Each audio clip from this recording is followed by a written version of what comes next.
afgelope 3 weke, dit is nou die 3de week, praat ons oor mense wat aangesig tot aangesig ontmoetings met God het en wat ons daaruit kan leer.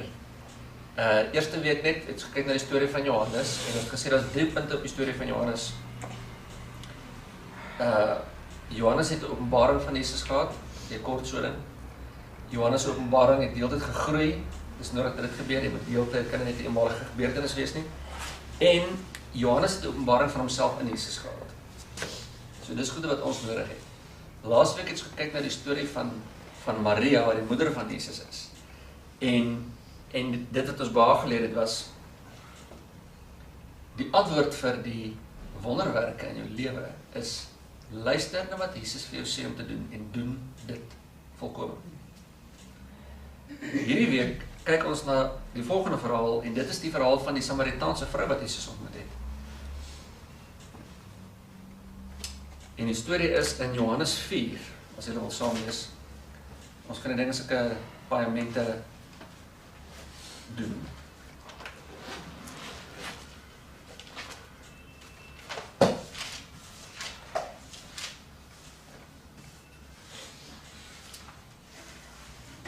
Johannes 4 vers 1.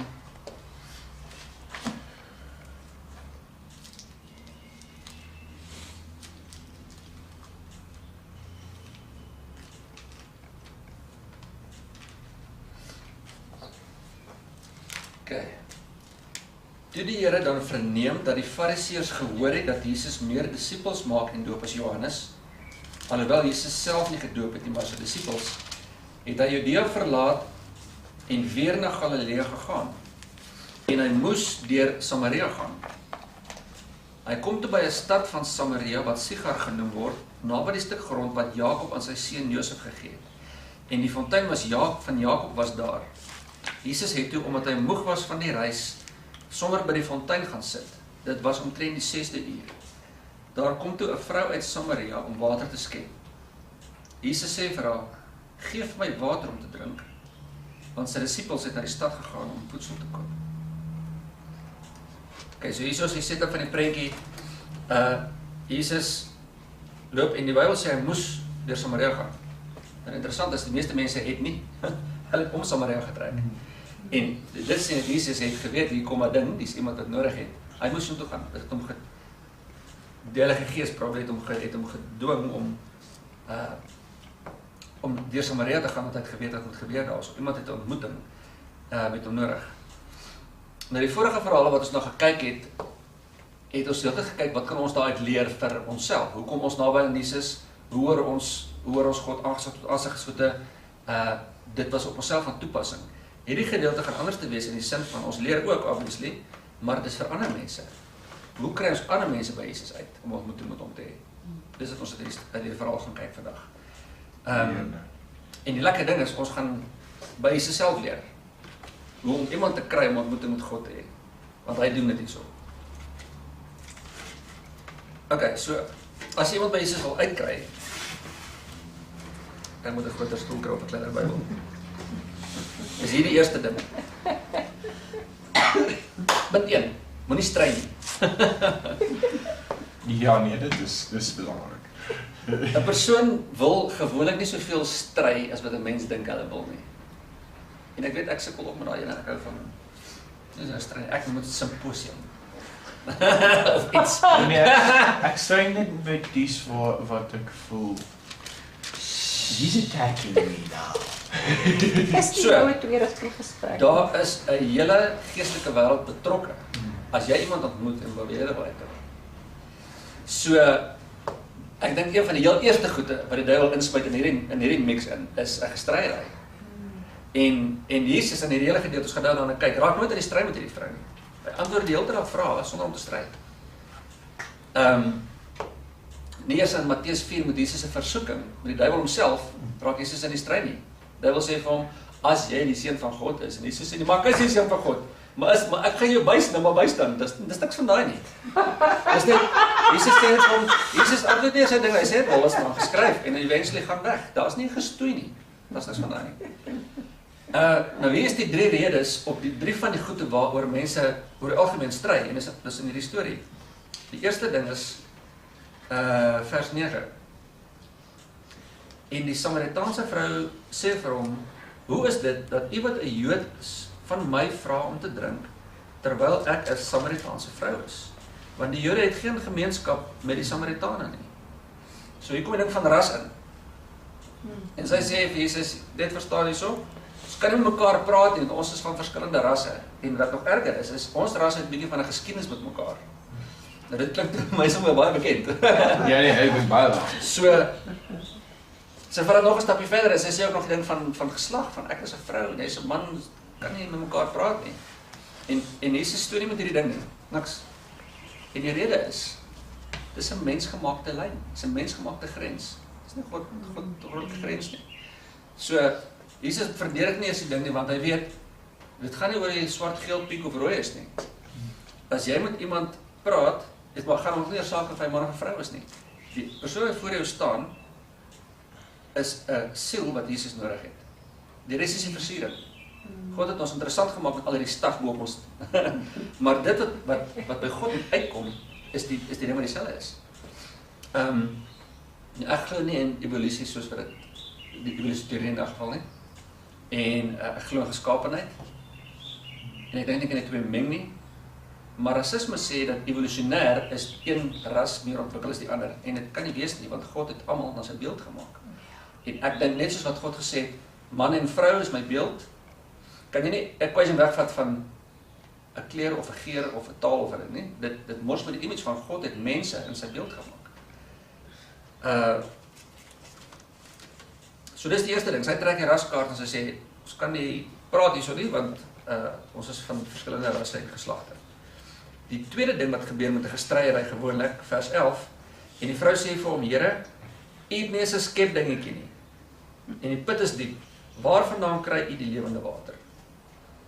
En waar mense die volgende ding stry is rede, intellek. En dit kry ons baie. En as jy gelukkig is en dit klomp interessante vriende om jou, dan is dit die hele tyd aan die gang, waar mense wil stoei. Jy probeer vir 'n ou iets vertel van Jesus, en hy sê, maar wat van die dinosaurs, of hierdie wetenskaplike feit, of daai ding, of hy probeer een of ander ding doen, en wat Jesus doen, is hy probeer met hierdie girl op 'n geestelike vlak connect, sy trek logika in die prentjie in, maar as jy net van die water wil weet, hoe gaan jy die water daar uitkry nou? Waar is die skep ding? En weer eens, Jesus toe nie met oor die storie nie. So jy hoef nie 'n kenner te wees op dinosaurs, of 'n wetenskaplike enigheids te hê van daai nie, dis nie die punt nie. Wat jy wel weet is, ek was blind, en nou sien ek. Dis wat jy weet. So, jy hoef nie te kwalifiseer as een of ander iets slims, om iemand by die Here uit te kry. Jy hoef nie apologeet te word nie, jy hoef niks van daai te wees nie. Want die persoon voor jou staan weer, en is dit nie jou kennis nodig nie. Hy het Jesus nodig, ontmoet hom met hom. En al jou kennis in die wêreld gaan niks verander in daai saak nie. Die derde ding waar mense begin stry gewoonlik, vers 20. Ons vaders het op hierdie berg aanbid, en hulle sê dat die plek waar ons behoort te aanbid in Jerusalem is. So nou het 'n godsdienst dink van, nou wie is nou reg hierso? En Jesus antwoord dat die hele tyd sonder om in die stryd te gaan, want weer eens op die ding van godsdienst, is dit 'n mensgemaakte reël. God het die godsdienst nie. Hy het die godsdienst gemaak, hy het verhouding gemaak. En godsdienst is die mens se poging om te probeer by God uitkom. En Jesus verdedig nie eers sy ding nie, dis nie sy lyne nie. As jy toelaat dat mense jou verhouding met God gaan sien, jou ontmoetings wat jy met hom het, en die impak wat dit op jou lewe het, word mense aangetrek tot sulke ontmoetings. Daar's niks van godsdienst daarin nie. En God wil dit deur jou doen. Hy wil mense verlei met sy goedheid en met sy guns, en hulle sien dit op jou. En dis hoe God mense by hom uitkry. Okay, so punt 1 was om nie te stry nie. Ek het hierdie stukkie lees van toe Paulus vir Titus skryf en hom raad gee. In Titus 3, vers 9. Maar vir my dwaase strydvrae en geslagsregisters en twis en stryery oor die wet, want dit is nutteloos en doelloos. En interessante ding, die goed wat hy weer noem, is presies die goed wat ons gesê het. Dit is weer goed van rasse, geslagsregisters en stuff. Dis weer rede oor die wet, twis en strydery en dan oor die wet, wat weer godsdienst is. Dis dieselfde goede. Sy moet nie daar stry nie, doelloos. Ok, die tweede punt is praat net. Vers 7 sê, daar kom toe 'n vrou uit Samaria om water te skep. Jesus sê, "Wou gee vir my water om te drink." Ek is seker, Jesus, being homself, en met die feit dat hy gesê het, ek kom nie om gedien te word nie, ek kom om julle te dien, kon 'n skepdenkie gekry het om water georganiseer het homself. Ek het net iemand nodig gehad om te kom water haal nie. Maar hy raak met hierdie girl aan die praat, want hy weet hierdie gesprek is op pad iewers heen. Okay. Jy kan die goeie gewoonte aanleer om met enige mens, enige tyd, enige plek te praat. En sinvol. Dit weet ek nie. En is makliker as wat jy dink. Baie mense het 'n groot vrees vir praat van waar praat jy eintlik, hè? As ek iemand vreemds ontmoet, weet ek onmiddellik waar ek gaan praat. Elke ou het 'n favourite topic en jy moet net die ding raaktrap. En almal se favourite topic is sien Homself. As jy met iemand praat oor homself, is jy geconnect. Dit is so maklik soos vra van sy gesin en sy vrou en sy kinders en sy kleinkinders en sy belangstellings en sy drome. En as jy goeie belangstelling raak trap, gaan hy nie stil bly nie. So om met mense te praat is regtig baie eenvoudig. Hier is die eenvoudige feit van die storie. As jy nie met mense praat nie, kan jy hulle nie by sy kry nie. Dis 'n gesprek ding vir nou. En as jy met mense praat, waaroor praat jy dan nou? As jy nou die gesprek in die gang het. Kyk wat doen Jesus in hierdie storie. Vers 10, Jesus antwoord en hy sê vir haar, as jy die gawe van God geken het en geweet het wie hy is wat vir jou sê, gee vir my water om te drink, sou jy hom gevra het en hy sou vir jou lewende water gegee het. Jesus praat van oorvloed lewe met hierdie vrou. En die meeste mense weet van lewe, hulle is in die ding, maar hulle weet van oorvloed niks. En almal smag na oorvloed rus, na oorvloed vrede en blydskap en al daai dinge. En jy kan met enige iemand praat oor jou blydskap of oor jou vrede of oor wat jy in jou hart het.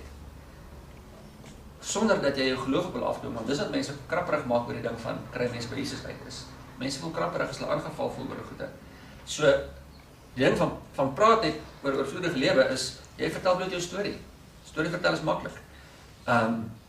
As jy 'n storie het, is dit 'n onbedreigde manier om vir mense iets te gee. En as jy dit reg doen, sal mense nie aangeval voel oor die goede nie. Baie mense raak die mekaar met die ding van hulle dink die Here het ons geroep om sy regters te wees. Ons is nie sy regters nie. Ons vel nie die vonnisse nie. Ons is getuies, dis wat ons geroep het om te wees. En 'n getuie is 'n baie eenvoudige job description. Wat het jy gesien gebeur? En sê so onder ek het daar gestaan toe gebeur hierdie en dis wat ek gesien het. Dis wat 'n getuie doen. En dit is al wat ons hoef te doen. Dis wat die Here se opdrag vir ons was, daai ding van wees my getuies. En die lekker ding daarvan is niemand kan met jou stry nie, dis 'n storie.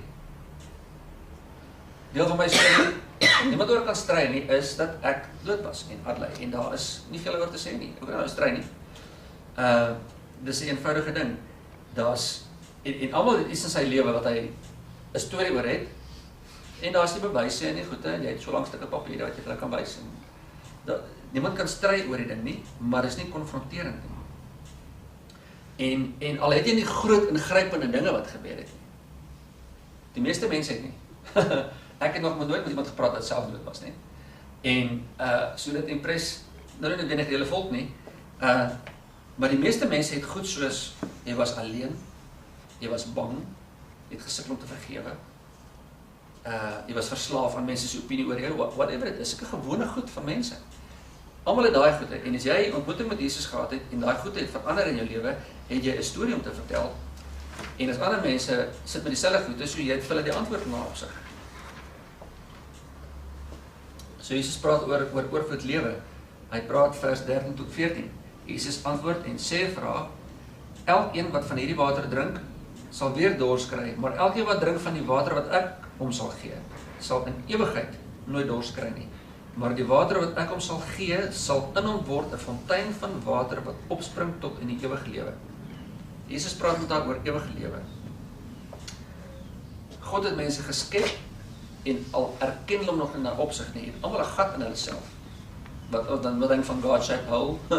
Die Here moet daar insluit en hulle weet dit dalk nog nie. Jy weet dit. En jy kan met hulle praat oor ewigheid.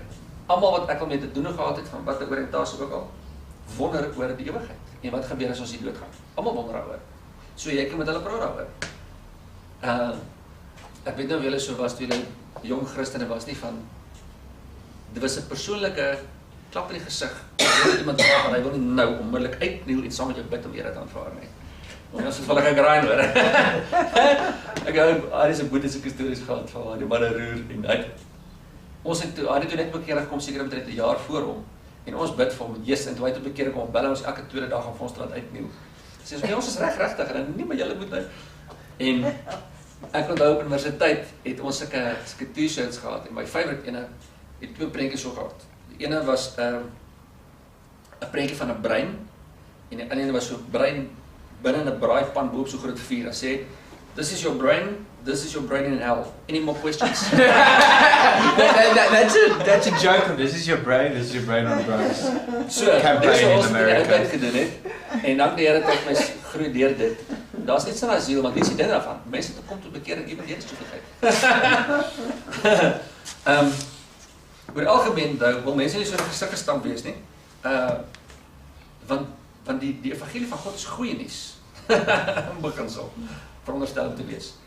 En die lekker ding van praat oor ewige lewe en praat oor oorvloed lewe en al daai goede is dis nie jou werk nie. Jou werk is vertel die storie. Die Heilige Gees se werk is doen die oortuiging. Daar's nie stres op jou skouers in daai opsig van jy moet dit maar gebeur nie. Dit is nie jou werk nie. Jesus praat met haar nog. Vers 16. Jesus sê vir haar, "Gaan roep jou man en kom hier." En die vrou antwoord en sê, "Ek het nie 'n man nie." En Jesus sê vir haar, "Jy het reg gesê ek het nie 'n man nie, want jy het 5 mans gehad en die een wat jy nou het is nie jou man nie." Ek wonder of vir die eerste maal is nie en is nie jou man nie. Sjoe. Ja. Ek het seker geskrik. Dit het jy met die waarheid gesê. En die vrou sê van Here, ek kan sien dat jy 'n profeet is. God praat met haar oor haar grootste probleem, sonde. En hierdie is waar morsig raak vir baie mense van hoe praat jy met iemand en vertel jou storie, maar raak sonde aan. Maar om sonde heeltemal te vermy die probleem van hoekom mense in die eerste plek in die moeilikheid is. En dit is daar's verwydering tussen hulle en God. Maar as hoe jy oor sonde praat, dit maak dat mense geaffronteerd geloof nie. So mense gaan 10 teen 1 aangeval voel as jy hulle verduidelik waar hulle gaan opeindig en al sulke dinge van die begin af.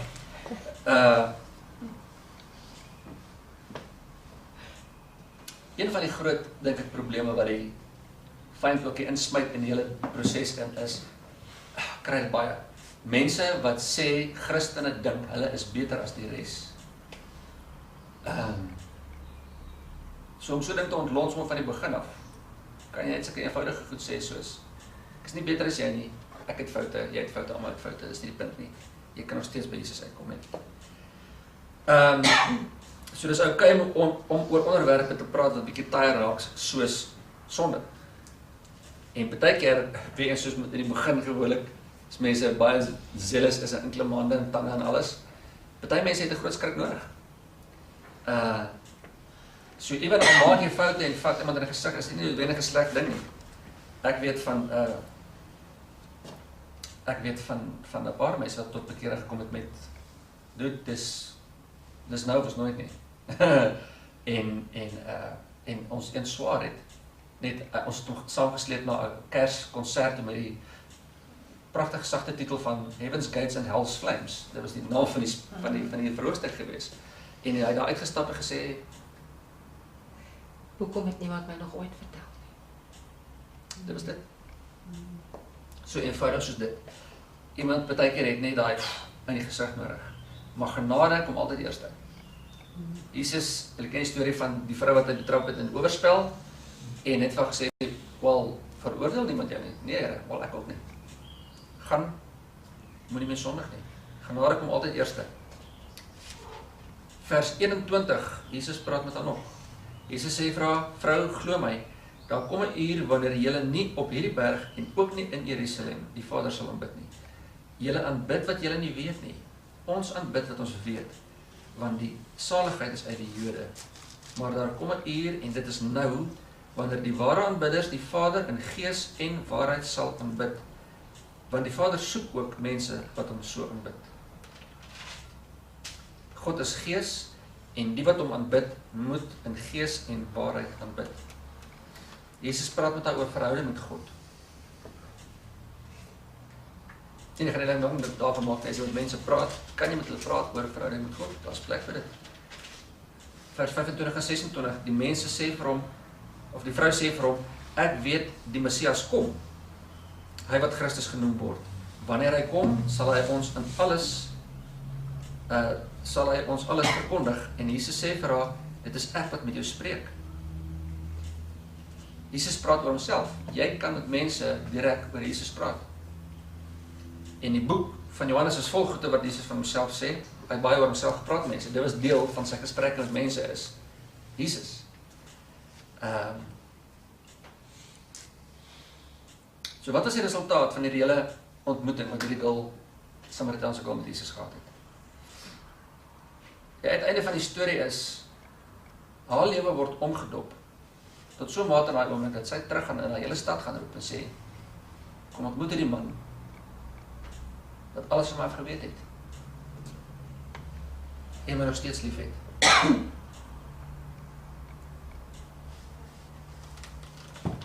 Die maklikste manier vir ons, om hierdie gemeente te verdubbel, is, gaan kry iemand, vertel jou storie, en sleep hulle hier naartoe. Dis die kortpad manier om te doen.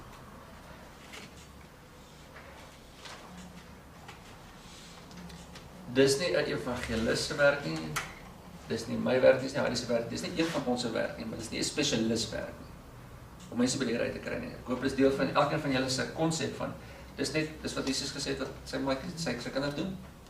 Ons sit met antwoorde wat ons klaar gekry het, groot of klein. En die mense het nie ons slimheid nodig nie, hulle het net jou storie nodig. En die Heilige Gees kom doen die werk. Daai mense ontmoet Jesus, en as hulle vir Jesus ontmoet, is hulle lewe omgedraai. Dan het hulle ook 'n storie. So, ek wil even vanoggend aanmoedig met hierdie ding, antwoord met hierdie ding. Van, daar's nie iets wat jy kwalifiseer nie. As jy 'n ontmoeting met Jesus gehad het, het jy klaar iets wat baie mense nog nooit gehad het. En dis al wat hulle nodig het, is daai stukkie vir jou. That's the qualification. Dis al wat dit is. Jesus het klaar die res gedoen. God het die wêreld so lief gehad dat hy sy seun gegee het. Dit is klaar gedoen. Hy het sy deel gedoen vir mense by God uitkry weer. Ons werk is om die storie, Jesus se storie, sy impak op ons lewe vir mense te vertel. Dis ons gedeelte mense. En dit is ook wat ons vanoggend gaan vier. So, ons gaan 'n nagmaaltjie doen.